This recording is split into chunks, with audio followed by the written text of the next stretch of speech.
Hi hello வணக்கம். நான் கணபதி. எல்லாரும் எப்படி இருக்கீங்க? எஸ்எஸ்சி ஜிடி கால்ஃபர் ஆயிருச்சு. அதுக்கு நம்ம ரெகுலராக கிளாஸஸ் பார்த்துட்டே வந்துட்டு இருக்கிறோம். இன்னைக்கு நாம பார்க்கக்கூடிய சீரியஸில் என்னன்னு பார்த்தீங்கன்னா டாப் 10 சீரியஸில் பாலிட்டி கொஸ்டின் அரசியலமைப்புல இருந்தா பார்க்க போகிறோம். இந்த அத்தனை கொஸ்டினும் இங்கே கேட்டிருக்கக்கூடிய 10 கொஸ்டினும் எஸ்எஸ்சியில் ஒரு 7 to 8 முறைக்கு மேலே ரிப்பீட்டடாக கேட்கப்பட்ட கொஸ்டின். இதுக்கு நான் படிக்கணுமான்னு கேட்டிங்கன்னா படிக்க வேண்டாம். ஜஸ்ட் லைக் தெரிஞ்சுக்கிட்டாலே போதும். வாட் இஸ் வாட் அப்படிங்கிற மாதிரி தான் கொஸ்டின்ஸ் எல்லாமே அமைஞ்சிருக்க போது. இதை நினைவில் வச்சுக்கோங்க. இதில் உங்களுக்கு எத்தனை கொஸ்டின் தெரிஞ்சிருக்கு அப்படிங்கிறத கமெண்ட் பாக்ஸில் சொல்லுங்கள். 10க்கு எத்தனை மார்க் எடுத்திருக்கீங்கிறத. வாங்க கிளாஸ்க்குள்ளே போகலாம். ஃபர்ஸ்ட் கொஸ்டின் என்ன அப்படின்னு பார்த்தீங்கன்னா, இந்திய அரசியல் நிர்ணய சபை எப்போது அரசியலமைப்பை ஏற்றுக்கொண்டது அப்படின்னு தான் கேட்டிருக்காங்க. நல்லா ஞாபகம் வச்சுக்கோங்க. அரசியலமைப்பு எப்பொழுது நடைமுறைக்கு வந்தது அப்படின்னு கேட்கல, எப்பொழுது ஏற்றுக்கொள்ளப்பட்டது அப்படின்னு தான் கேட்டிருக்கிறாங்க. ஆன்சர் என்னன்னு பார்த்தீங்கன்னா நவம்பர் 26, 1949 என்னன்னு பார்த்தீங்கன்னா ஏற்றுக்கொண்டிருப்பாங்க. நடைமுறை வந்தது தான் என்னன்னு பார்த்தீங்கன்னா 1950 ஜனவரி 26. ஓகே, அந்த ரெண்டுத்துக்கும் வித்தியாசத்தை புரிஞ்சுக்கோங்க. இங்கிலீஷை பொறுத்த வரைக்கும் கான்ஸ்டியூஷன் அசம்பிளி எப்போ அடாப்ட் பண்ணாங்கன்னு தான் கேட்குறாங்க. ஓகே, செகண்ட் ஒன் என்னன்னு பார்த்தீங்கன்னா, இந்திய அரசியல் நிர்ணய சபையின் தலைவராக சச்சிதானந்த சின்ஹாவை மாற்றியவர் யார் அப்படின்னு சொல்லி கேட்டிருக்கிறாங்க. மாற்றியது யாரு அப்படின்னு பார்த்தீங்கன்னா டாக்டர் ராஜேந்திர பிரசாத் தான் மாற்றிருப்பாங்க. இந்தியாவினுடைய முதல் குடியரசுத் தலைவராக இருந்தவர் யாருன்னு பார்த்தீங்கன்னா டாக்டர் ராஜேந்திர பிரசாத் தான். அடுத்து தேர்ட் ஒன் என்ன பார்த்தீங்கன்னா, இந்திய அரசியலமைப்பு எப்பொழுது நடைமுறைக்கு வந்தது? அங்கே நான் சொல்லியிருந்தேன் ஏற்றுக்கொள்ளப்பட்டது தான் நவம்பர் 26, 1949. அப்போ நடைமுறைக்கு வந்தது எப்போன்னு பார்த்தீங்கன்னா ஜனவரி 26, 1950. அதைத்தான் நம்ம என்னன்னு பார்த்தீங்கன்னா குடியரசு தினமாக கொண்டாடி கொண்டிருக்கிறோம். அடுத்து இந்திய அரசியலமைப்பு இந்தியாவை எவ்வாறு அழைக்கிறது அப்படின்னு தான் கேட்குறாங்க. இந்தியா அல்லது பாரத் என்பது என்னன்னு பார்த்தீங்கன்னா மாநிலங்களின் ஒன்றியம் அப்படின்னு தான் அழைக்கப்படுது. யுனைடெட் ஆஃப் ஸ்டேட்ஸ் அப்படின்னு தான் சொல்லி அழைப்பாங்க. மாநிலங்களின் ஒன்றியம். நிறைய பேருக்கு மொழிகளின் ஒன்றியமாக இருக்குமான்னு டவுட் வரும். இல்லை, இந்தியா என்பது மாநிலங்களின் ஒன்றியம். எல்லா மாநிலங்களும் சேர்ந்தாதான் அது இந்தியா.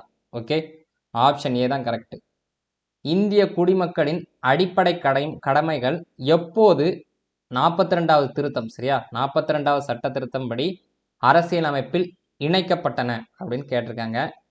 அடிப்படை கடமைகள் அரசியலமைப்பில் இணைக்கப்பட்ட ஆண்டு எப்போ அப்படின்னு தான் கேட்குறாங்க. 1976ஆம் ஆண்டு தான் அடிப்படை கடமைகள் அரசியலமைப்பில் இணைக்கப்பட்டது. இந்த டைம்ல யார் பிரைம் மினிஸ்டரா இருந்தா அப்படிங்கிறதையும் கமெண்ட் பாக்ஸில் சொல்லுங்க. நெக்ஸ்ட், நாடாளுமன்றத்தின் இரு அமர்வுகளுக்கு இடையே அதிகபட்சமாக அனுமதிக்கப்பட்ட கால இடைவெளி என்னன்னு தான் கேட்டிருக்கிறாங்க. 2 அவைக்கும் எத்தனை மாதம் கேப் விடலாம், லீவ் விடலாம் அப்படிங்கிற மாதிரி கேட்டிருக்கிறாங்க. அதுக்கு ஆன்சர் என்னன்னு பார்த்தீங்கன்னா 6 மாதம் வரைக்கும் கால இடைவெளி இருக்கலாம்.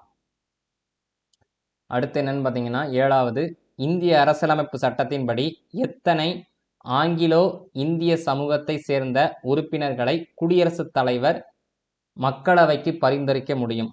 லோக்சபாக்கு ஆங்கிலோ இந்தியன் சொல்லுவாங்கல்ல, அவர்களை குடியரசுத் தலைவர் தான் பரிந்துரைக்க முடியும். எத்தனை பேர் வரைக்கும் குடியரசுத் தலைவரால் பரிந்துரைக்க முடியும் அப்படின்னு பார்த்தீங்கன்னா லோக்சபாக்கு 2 பேரை வரைக்கும் பரிந்துரைக்கலாம்.